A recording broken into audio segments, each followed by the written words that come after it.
Welcome, everybody. We will convene the meeting. And first item, you will see that Councilor Branch is all by his lonesome down here. Mayor Pro Tem Harrison is absent and excused, as is Councilor Jones. So I will ask if Mitchell Silver can lead us in the Pledge of Allegiance.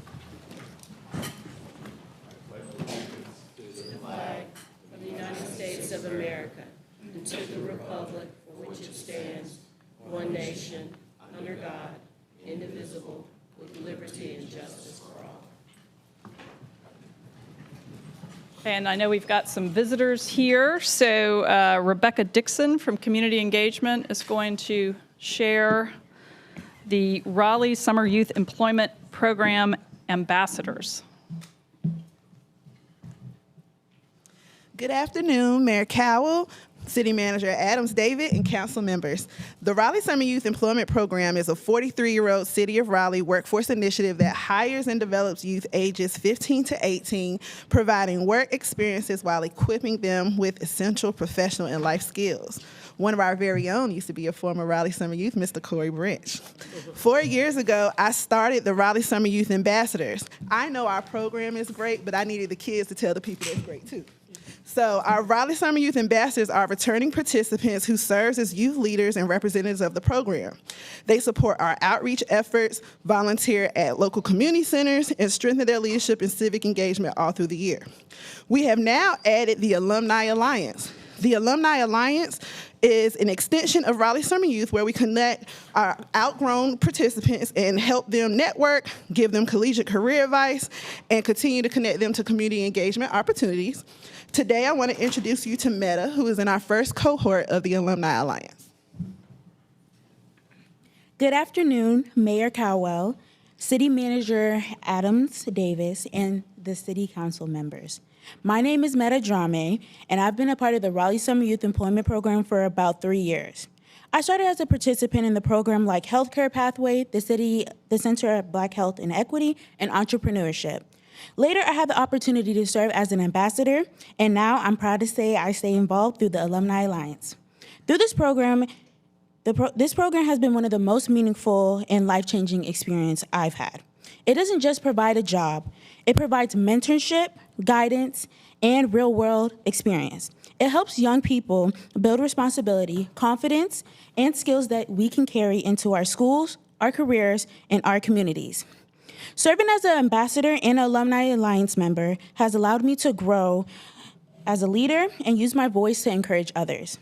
I'm grateful to be a part of this program that truly opens doors to help young people see their potential. Thank you.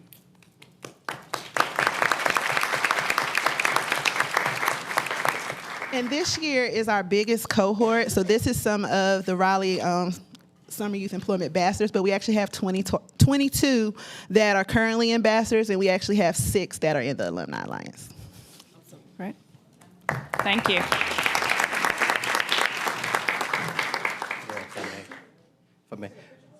Yeah, can we take a picture with the group?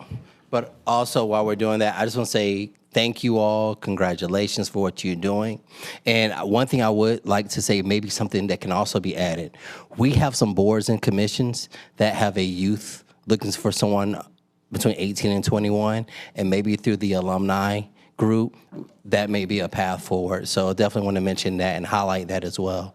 But definitely congrats, and stay there because we're going to take a picture. Yeah.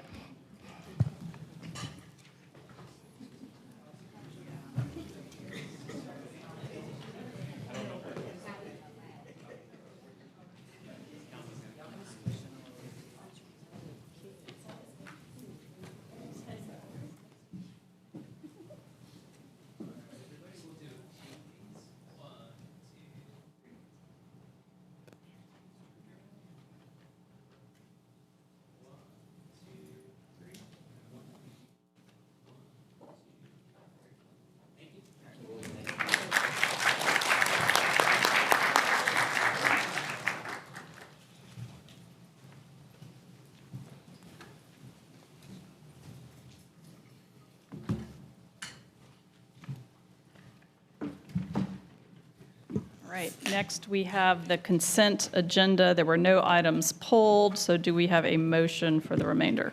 Move for approval. All right, all in favor of the motion, aye. Aye. All opposed, nay, and that is unanimous. Next, we have the report and recommendation of the Planning Commission. Good afternoon, Madam Mayor, members of council. My name is Bynum Walter. I work in the Planning and Development Department.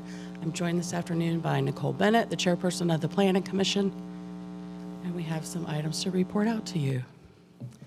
There are a number of holidays ahead in March and April, and you have one item already scheduled for your March 17th afternoon meeting for public hearing. That's a petition annexation. There's nothing currently on your April 7 afternoon or evening public hearing schedule. We are recommending 2 items for your next meeting, March 17th, and 4 for April 7. As you can see, we have a lot of items coming out at once, and we are trying to help you manage this. This is certainly at your discretion. We've just made some suggestions based on what we've heard about the requests during Planning Commission review. Numerically, and first on the agenda, rezoning, this is actually a text change to zoning conditions on South New Hope Road. This is the commercial portion of Old Town. It's right at 60 acres. The request is consistent with the future land use map and the comprehensive plan. There's a split vote there from Planning Commission, but a recommendation for approval nonetheless. And we are suggesting your evening public hearing, April 7 for this request. The next item is 2 lots on Trailwood Drive. This is just under 3 acres. Consistent with future land use map and the comprehensive plan, a unanimous approval recommendation from the Planning Commission. Again, a suggested public hearing for your evening, April 7 meeting. Z3125 is at 516 North Blunt Street. This is less than an acre. This is also consistent with the comprehensive plan and the future land use map. RHDC recommends approval. The Raleigh Historic Development Commission reviewed this is in a local district, and Planning Commission by a split vote recommended denial. Again, suggesting an evening, April 7 public hearing. Z3725 on Avent Ferry Road. This is an assemblage of parcels, just under 9 acres, and consistent with the future land use map and the comprehensive plan. Planning Commission recommends approval unanimously here. We are suggesting a public hearing of March 17. I understand from the applicant that they may wish to, and they may have already been in touch with you directly, wish to defer your acting to set the public hearing to your next meeting so they could revise before the public hearing opens. And then finally, oh no, there's probably one more. Z4025, this is Wake Forest Road and Mordecai Drive, again, under 2 acres, consistent with the comprehensive plan, future land use map. The Historic Development Commission also reviewed here. This is in a local district, and there is a contributing structure on the property, recommending denial. Planning Commission recommending approval, and we're suggesting an evening public hearing date here of April 7. You just scheduled the annexation public hearing for this that goes with this rezoning, Z4225 on Hodge Road. This is less than an acre. It's in the midst of the Banks 20 PD or the Hodge Road assemblage. This is consistent with the future land use map and the comprehensive plan. Planning Commission recommended unanimous approval, and we are suggesting a March 17 public hearing date for this to go along with that annexation. What questions could I answer, or would you like to ask Commission Chair Member Bennett before you make your decisions? Yep, thank you. Questions from Ms. Walters or Bennett? Just which one was the one that you wanted held? Avent Ferry, Avent the Ferry. assembly, Okay. yes, sir. 37. Got you. Yes, Councilor Silver. I don't have a question. I do have a comment. My understanding is it is the chair's last meeting on March 10th. Nicole, I want to thank you for your 6 years of service on the Planning Commission. Extremely professional, smart, insightful. You come to meetings prepared. We will miss your leadership, and as chair for at least about the year, I just want to thank you for your contribution of making Raleigh a better place, and just appreciate your leadership and professionalism on the Planning Commission and beyond. So just wanted to personally thank you. You will be missed, but I do know you're moving on to another role at the Raleigh Housing Authority, and I'm sure they're going to be blessed by your presence and intelligence as well. And I second that. Yeah. Thank you. Definitely. That's a unanimous, yes. You will have the pleasure of Chair Bennett's company one more time. She will be here on the 17th to report out the 10th. I'll repeat it again then, okay.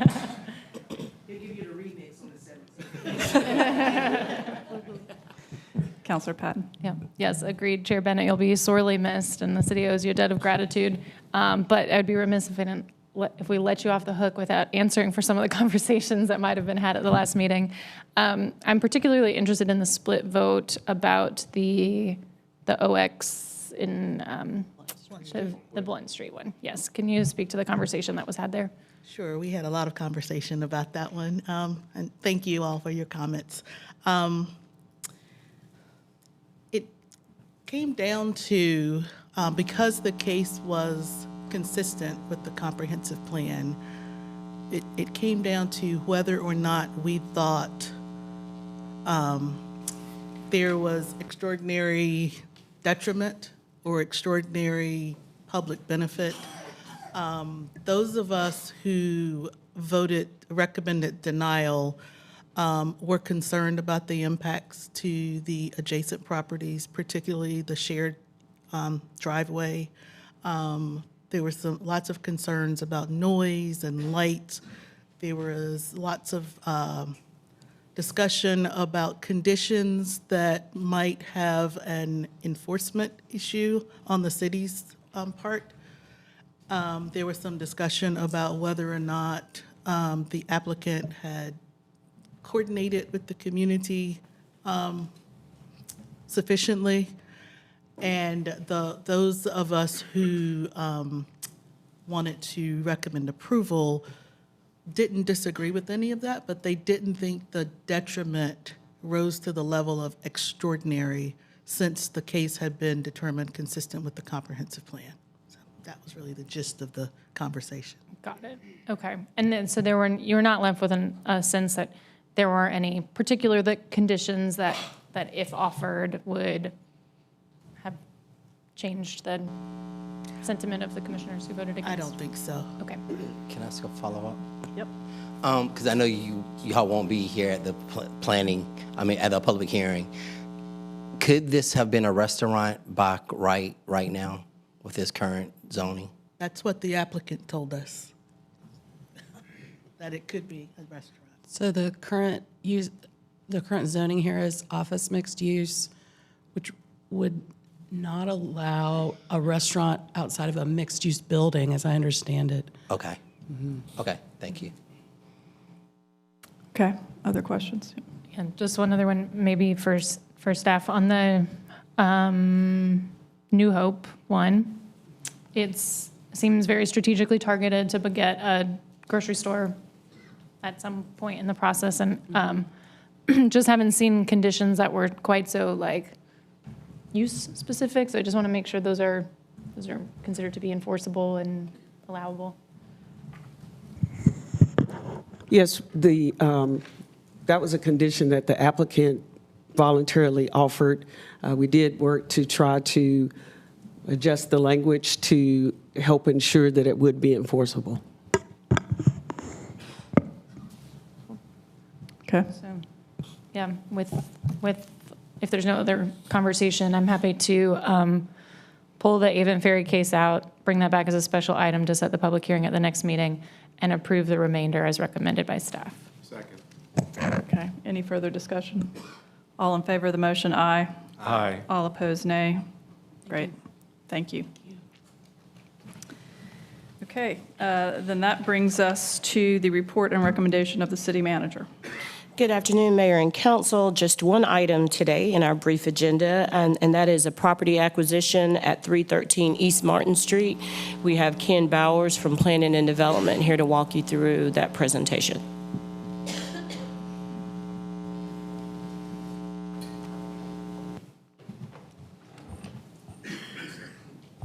Good afternoon, Mayor and Council. Here to give you a brief overview of a proposed acquisition of a strategic piece of property on the east side of Moore Square. Overview is that this property has been a long-time property under the ownership of the Hadley family. In 2024, the Loden team, who at the time had been selected as redevelopment partners for the city property, Moore Square, had negotiated an agreement to acquire the property with an option to do so within 3 years of the execution of the agreement. That agreement was negotiated such that it could be assigned to the city, which was fortuitous since Loden is out of the picture, and now we have the opportunity to take over that option. And staff is recommending that we exercise the option and purchase the property at the negotiated price of $3.4 million. These are the terms of that option. The clock started ticking on March 11, 2024, which is, we are here very close to the next milestone deadline. There are option payments that have been made already in years 1 and 2.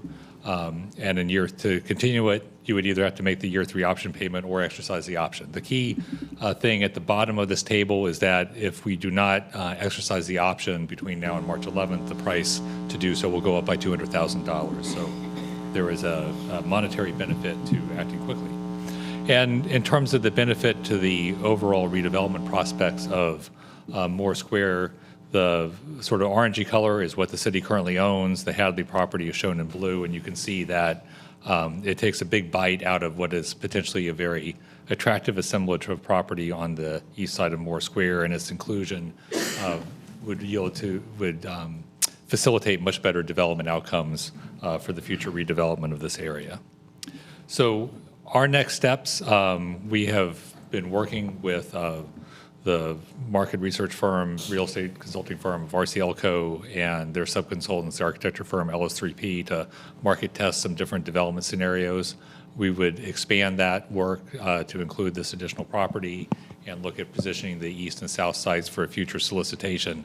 We also are planning in the near term to release an RFI, which is a request for input, information, and interest in these properties that would help inform that future solicitation. And with that, I'm happy to answer any questions. Thank you, Mr. Bowers. Questions on this one? Councilor It's Branch. kind of more of a comment. Can you go back to the map of the property? Oh, yeah. I support this and definitely believe we should move forward. My question is, with us owning this property, is there a way for us to go and subdivide or realign this? Because there's a lot of different parcels the way it looks, and I think as we move forward with the RFI, showing it as one whole property instead of multiple little properties may help draw a better picture of it all being together. Yes. So one of the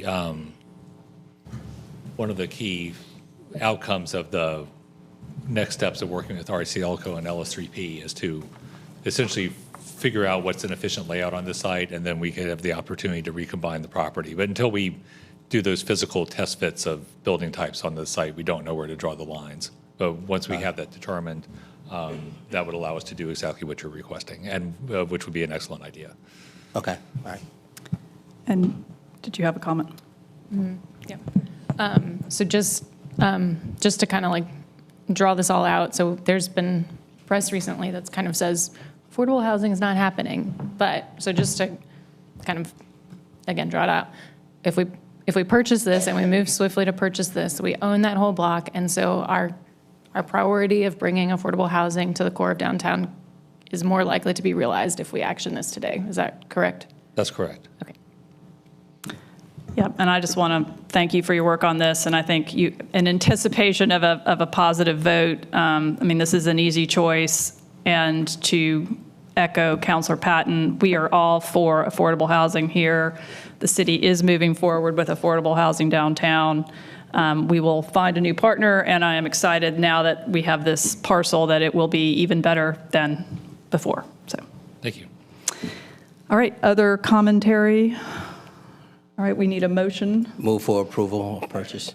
Is that a good enough? Okay. I didn't know whether we need to say authorize the city manager to execute documents, but yes. So move. We had a motion and a second. Okay. All in favor, aye. Aye. All opposed, nay, and that is unanimous. Thanks. And that concludes my report today. All right. We next have report and recommendations of the various committees. And we did have an amendment to the agenda for the Transportation and Transit Committee, which met on Thursday, February 26th.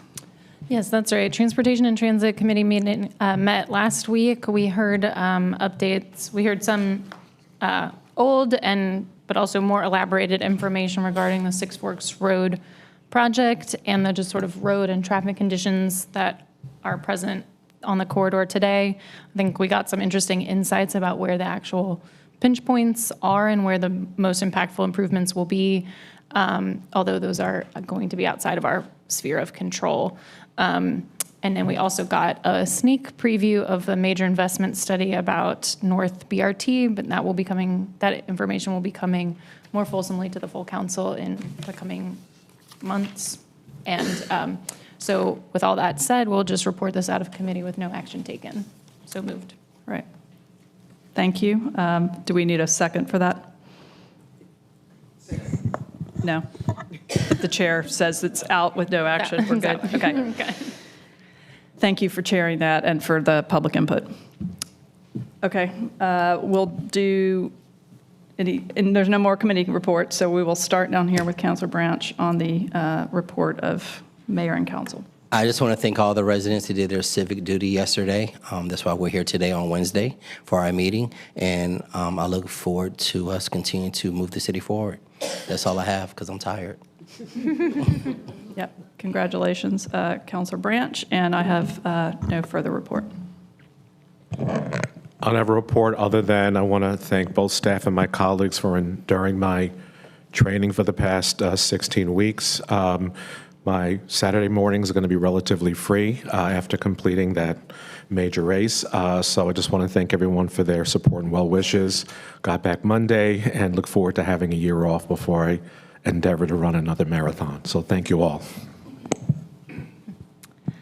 Wanted to lift up a couple good things from the consent agenda this week.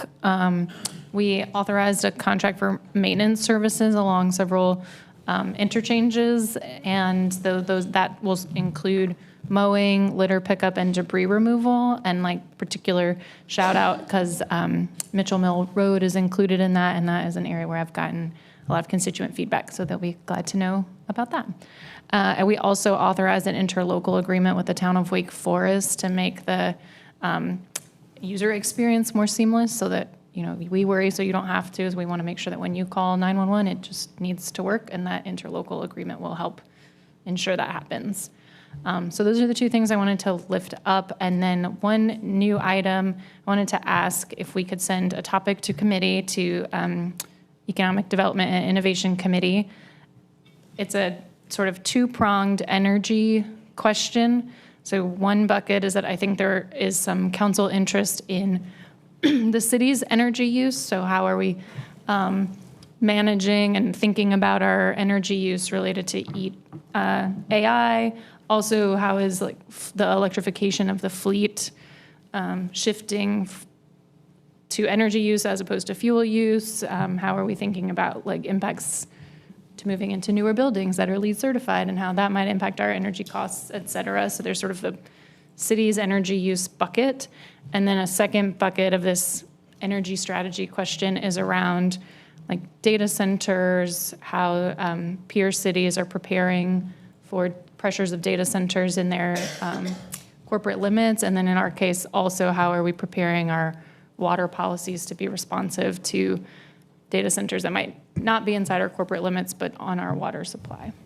So are you asking for a committee item or a work session? A committee item, unless I'm open to you nudging me differently. I think probably work session would probably get to the better conversation to respond to the questions that you've asked. Okay. Yeah. A work session is fine with me. And then if something comes out of that work session, you can refer it to committee. Sure, But that's to fine with initiate me. the conversation, staff has already started working on a lot of this, so it would be really helpful to have a work session. Okay. That's a fine tool for me too. Thanks. Okay. No report other than to say if anyone wants to see a real marathon medal, it is in Councilmember Silver's office. I got to see it go through the metal detector upstairs, and it was exciting. So. had an opportunity to do a couple of proclamations. One was for the In Living Color closing reception over at Dick's, and that was a wonderful art installation. And the folks were really, really excited about the partnership with the city and looking forward to working with us, I think, again in the future. But it was a fantastic event, standing room only, and a lot of really good support for some of our local artists, which was incredible. And then also, Councilmember Branch and I attended a Black History program, and we did a proclamation honoring Dr. Prezelle Robinson, who was a former president of St. Augustine's College or University, and is 105 years old. So he did not attend the event, but got the proclamation, and that was very well received. And I will just mention, I did buy one photo, Councilor Fort, from the Living in Color, which is going to be hanging in the office to support those artists. So I agree, it was an amazing show with lots of great local talent. Okay, so that concludes that. We will go on to appointments. Good afternoon. I did not participate in a marathon, so that's my accomplishment. First is information only, no city council action necessary here. As a reminder, your police advisory board has one slot designated for an individual appointed by the police chief. So term of existing member in that slot, Derek Hicks, is expiring. Police Chief Rika Boyce has reappointed Mr. Hicks for another term. And then first on the ballot, Bicycle and Pedestrian Advisory Commission, one regular vacancy. Ugia Sway received 8 votes, so would be appointed. Planning Commission, one regular vacancy. Trishana Sanchez received, and actually, I'm sorry, since Councilmember Jones is absent today, is actually 6 votes, I'm sorry, since her vote would not count today. Planning Commission, one regular vacancy. Trishana Sanchez received 6 votes, so would be appointed. And then Substance Use Advisory Commission, one regular vacancy. Councilmember Jones nominated Brooklyn Price. And then under nominations, no new announcements today. Okay, thank you. All right, report and recommendation of the city attorney. Good afternoon, Mayor and members of council. We're joined today by Jennifer Emu. Rhymes with Nemo. So I'm sorry, it's Emo. Yeah. Jennifer is managing partner of advocacy for the Ferguson Group and is a part of our federal advocacy team. I'm going to turn it over to Jennifer. Thank you, Karen. She's like, all right, come on, Emo. I'm like, all right, McDonald, you got it easy. Nobody's mispronouncing your name. Madam Mayor and members of the City Council, thank you very much for the opportunity to be here. I really appreciate it. Wanted to give you an overview today about the firm, the Ferguson Group, sort of an intro to your team and what to expect in working with a federal advocate in Washington, D.C. So just a little bit of background about the Ferguson Group. We've been around since 1982. When Bill Ferguson created the Ferguson Group, it was very specific that he wanted to create a place where we would represent local governments. So representing local governments is exactly what we do. We have we provide federal advocacy and grant services to over 200 entities in over 30 states, including cities, counties, towns, and other national organizations, as well as obviously communities here in North Carolina. We have a very robust grants division since 2015. Yes, we've helped our clients secure $6.5 billion in federal funding. And then once earmarks came back in fiscal year 2022, we've helped our clients secure over $350 million in federal earmarked funding. So this is your team. Again, Jennifer Emo. I am the managing partner of advocacy at the firm. I've been at TFG for 24 years now. I am originally from Charlotte. I went to UNC Chapel Hill for undergrad and Wake Forest for law school. I practiced law for a little bit in Charlotte and then started up in DC in 2012. 2002. I always say 2022. That's absolutely false. 2002. And really, my focus has been representing communities in North Carolina. It's I feel like I'm doing public service work in the private sector, and it really is a true honor. The other team member, Zach Israel, has been with us for over 10 years. He's a principal at the firm. Jeff Burke has been with us a couple of years. We got him off the Hill. He worked on the Senate, not for a North Carolina senator. He actually worked for independent Senator Angus King from Maine. And then Dan Miglin is our grant specialist, and Dan actually lives in North Carolina. I've represented the town of Mooresville for the entire 24 years that I've been here. Dan was the grant writer for the Mooresville Police Department. He then started his own consulting company, and then I hired him to be part of our grants team. So he's actually here in North Carolina. So that's your team. The one thing about TFG is we really do all work together. So while these are your individual points of contact, you have access to the expertise of all of our professionals. We've got folks that have specific expertise in water and natural resources, environmental work, transportation, housing, et cetera. So if there's ever an issue that one of us is not, fully informed on, we tap the expertise of our partners. So what are we going to do for the city? We look at federal advocacy kind of in three different blocks. It's legislative, regulatory, and funding, and I'll get into each one of those. So legislative, of course, a lot of what happens at the federal level impacts you at the local level, and we want to make sure that your staff is aware of any issues that may impact the city of Raleigh. We want to, we provide regular reporting on these particular issues. And again, there's a lot of economies of scale here because we look at the legislative process really through the lens of local government. We are discerning what is happening, at the federal level that may have that local impact. So, we're always looking at bills that are introduced that could impact the city, and we want to make sure that you're aware of those and you have the opportunity to weigh in.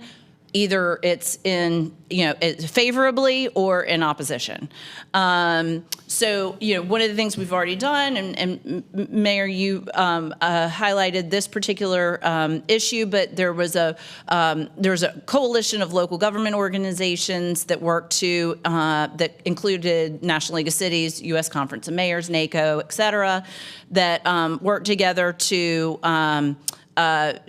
draft and have introduced the Basics Act, which really are the what local governments want and planning organizations want in a transportation authorization bill. We have a transportation authorization bill that needs to be reauthorized this year. It obviously has the support of National League of Cities, Conference of Mayors. We drafted a letter to Congresswoman Ross to make sure that she was aware of the bill and aware of the city's support. So that's just an example of, just giving you the opportunity to weigh in. Can I there's ask one quick question? Oh, yes, of course. One of the thoughts is, do we go to weigh into our entire North Carolina delegation versus just our local congresswoman? How do you think about that? Yeah, I typically try to steer people to stay within the districts that, that represent them, as well as obviously the Senate. It's fine to communicate that. I just don't know how much it's paid attention to be perfectly honest with you. Okay. Yeah. And if there were ever a time that we really needed to get additional support from other members of Congress, I would say let's, sort of save that outreach for when we really need their help, right? So I usually try to stick with the delegation and then, make exceptions as needed. There's broadband legislation that's passed out of the House Energy and Commerce Committee that has some significant federal preemption of local authority. What we've heard actually now is that bill is probably not going anywhere, but it's important for your delegation to know that it's there, and if it comes up, then what your position is on it. We also can draft or promote legislation or amendments to legislation. So if there is an issue that would necessitate literally an act of Congress, we can certainly work with you all to draft that legislation or an amendment to legislation to make sure that your interest is protected there at the federal level. So that's on the legislative front. Regulatory, also what happens with the federal agencies often impacts local governments. So there's often notices of proposed rulemaking, and so what we want to do is make sure that you're aware of the proposed rulemaking and then give you an opportunity to comment. So a recent one was that the Treasury Department has released a proposed rule about developing a new reporting system for programs that run out of the Department of Treasury. Well, that includes ARPA money, the State and Local Fiscal Relief Fund. And the concern that a lot of the local government organizations have, like Conference of Mayors and National League of Cities, is that what if they apply these new reporting requirements retroactively to state and local fiscal relief fund reporting? And what impact might that have on the local level? Well, there's a lot of duplicative effort and frankly just additional administrative effort if it is applied retroactively. So we give you the opportunity to comment on things like that. And then if something does occur that is problematic within the federal agencies, it is good for your delegation to know. They can't always do anything necessarily about it unless they're in the party of the agency. If it's the same party, they may be able to sway some decisions, but it is important for them to know how agency action is impacting you at the local level. Okay, so that is legislative and regulatory. The next is funding. I mentioned, there's several ways to get federal funding down to the local level, as you all know. There's formula funds, there's competitive grant funds, and then of course there's also the earmarking process.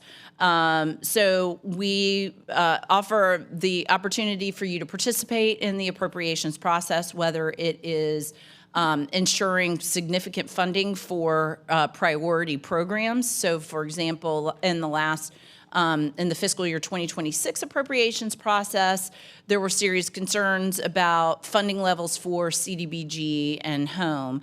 And the president's budget request had actually either zeroed out or significantly limited funds to those very important programs to local governments. Fortunately, Congress funded those programs at least level of funding, so we sort of dodged a bullet there, but it is important for your folks to know which of these programs are, of great importance to the city. We also have individual earmark requests. So actually, Congresswoman Ross's office is accepting project requests for earmarks. Her deadline is actually this Friday. And so we've got sort of template forms for projects if the city decides to move forward on earmark requests. And then, of course, we've got competitive grants. And Dan is our grants person on staff, but he really will sort of just run point on certain programs. If there's a grant writer who has a particular expertise, then we'll tap them to do some the grant work. So that another question there. Do you feel like the city of Raleigh that we have adequate grant writing capacity here, or do you have observations on that? shoot, sorry, I went the wrong way. I don't know how to go back. Well, let me just do this. I don't know the answer to that yet. Okay. I don't know the answer. Here we go. Sorry about that. So I'll let you know. Okay, thank you. Thank you, whoever did that. So I don't know the answer. But I mean, I know that you all have been really successful in competitive grants, securing competitive grants in the past. We just need to make sure that you're aware of all of the opportunities that avail themselves. And, you know, you've got grant writing capacity, I'm sure, within, but we also have, you know, we can help with grant writing. We basically, under the contract that we have, we do everything up to actually writing the grant. We do review the grant, get congressional support, all of that as part of our contract. But if we were to add specific grant writing, we could do that as a separate task order. We also have grant administration capabilities, so that could be done as well.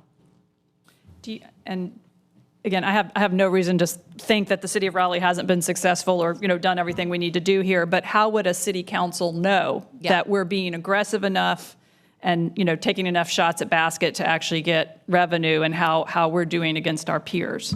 That's a great question, and that's something as we as we're working to develop the relationship and we kind of get a little bit more in the weeds. We actually have the capability to look at how you all are faring with respect to federal grant funds compared to communities of like size. So that's something that we can do. We just we haven't really gotten there yet. Yeah.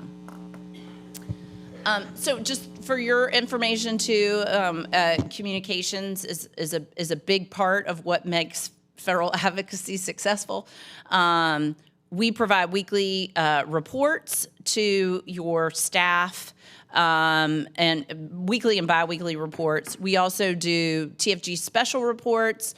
Like, for example, one of our most recent special reports was a review of the project or the accounts that are open to earmarking for fiscal year 2027. Timely legislative and regulatory updates. I'm actually finalizing a memo today. There's really significant bipartisan housing legislation in both the House and Senate. And so we actually have a review of what's included in the House bill that's already passed and the Senate bill that was the new text was just released earlier this week. So we want to make sure that you're aware of what's included in those bills. And as we see what works and maybe what doesn't work, we want to communicate that also to your delegation. So that should come out pretty soon. And then just so you all know, we have biweekly calls with our local points of contact within the city attorney's office. Karen and Brandon join my team every other week for a call and just update on what's happening here and what's happening at the federal level. So what is next? So tomorrow I'm meeting with your management team and department heads to discuss priorities for your 2026 federal agenda. Basically, what this federal agenda is it's an overview of what your local priorities are, and it's a process of developing this agenda, which you will have a part of. We try to kind of start at the department level and work our way up to make sure that we capture everything that is that's happening at the local level that we could be helpful with at the federal level. So I'm meeting with them tomorrow, and then I'm sure we will have some follow-up meetings. We'll finalize our draft for your review and approval. We're working to try to identify some projects to submit in this appropriations process. And then what that federal agenda is it's really our work plan for the coming year. know that we understand that we can't always anticipate what's going to happen at the federal level. So just because something's not on the federal agenda doesn't mean that it isn't something that we can work on. Again, that's just kind of our blueprint, our work plan. Also, I did want to add that I work with a lot of communities that have, in North Carolina, that have state lobbyists. And what we have found is a great sort of connectivity, because a lot of times when we're sort of in project development discussions, right, for at the local level, what has legs at the state level may not at the federal level, and vice versa.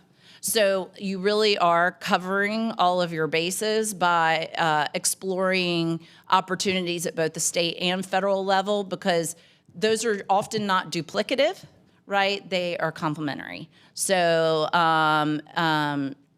that's always a good thing. Want to maximize your success. So this is my contact information. I'm happy to add anything, ask any questions. Karen, if there was anything that you wanted to add. I mean, one, No. I don't yes, think so. Councilor Silver has a question. I had two questions. You answered my first with the next steps about the priority list. Good. I was intrigued about the earmarks. I was on the assumption that that is no longer a possibility. You're saying that earmarks are now, I don't know if it's called something different, back on the table. They're back. Okay. They're back. They came back in fiscal year 2022. And yes, they're called something different in the House and Senate. So I don't say it's community project funding in the House, congressionally directed spending in the Senate, but it's all just an earmark. My question is just, do you, sort of guidance from you and City Attorney's Office on our level of activity and interaction with federal government? I mean, last year I went up with an assistant city manager to lobby on transportation. We met with all as much of our delegation as we could, which was actually quite. And when we were there was a lunch to interact. I mean, so. Sort of what is an ideal cadence of interactions, both weighing in on executive branch, actively pursuing our legislative agenda, meeting with our members of our delegation, attending things, or at a U.S. Conference of Mayors, trying to leverage these opportunities? Because anyway, any guidance y'all can give us to what is an ideal engagement look like, that would be helpful. And I appreciate that's a great question, because it brings up another thing that I'm going to talk to the team about tomorrow, but just for you all to be aware too. So the Basics Act is a perfect example. So I think you got that information from the Tom Cochran with the U.S. Conference of Mayors, right? So U.S. Conference of Mayors, National League of Cities do an incredible job of monitoring these legislative activities and doing like sort of calls for action.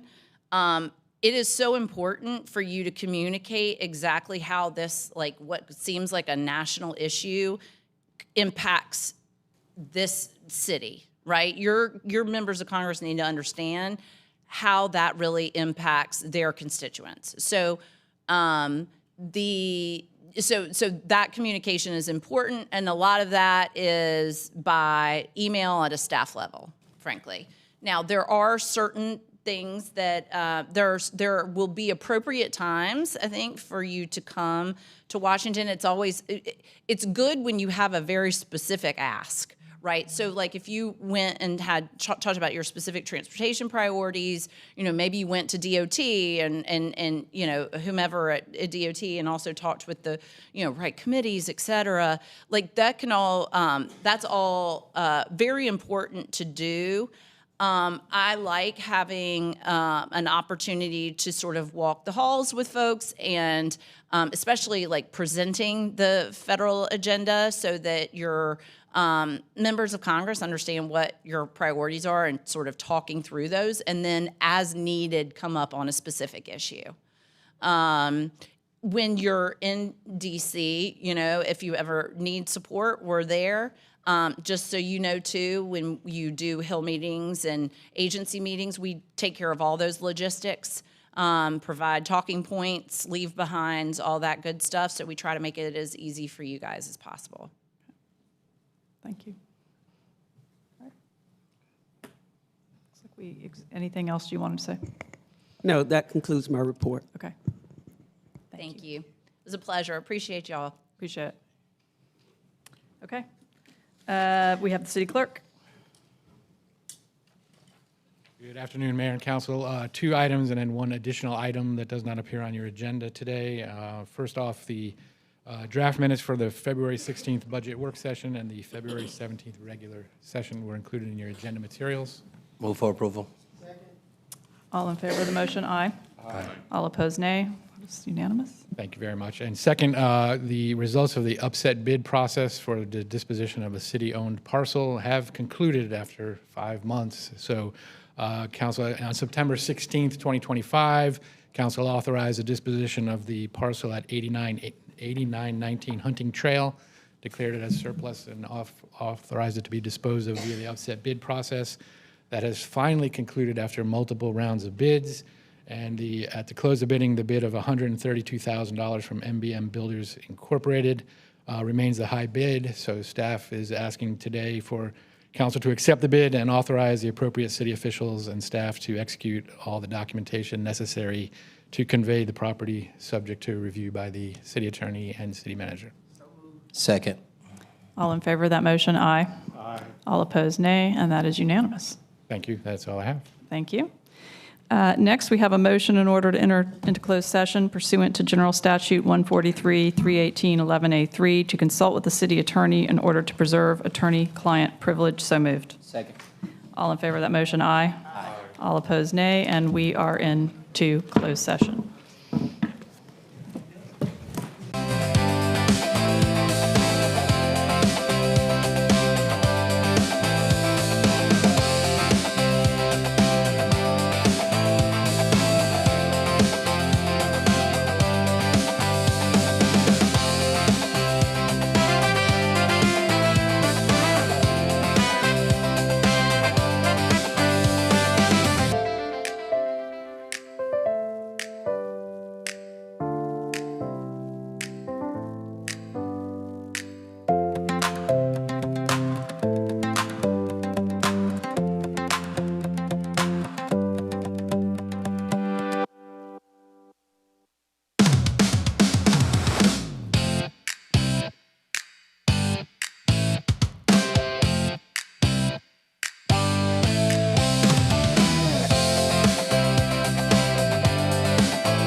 Okay. The council met in closed session, and there is nothing to report out, and we are adjourned. We are adjourned. Good night session.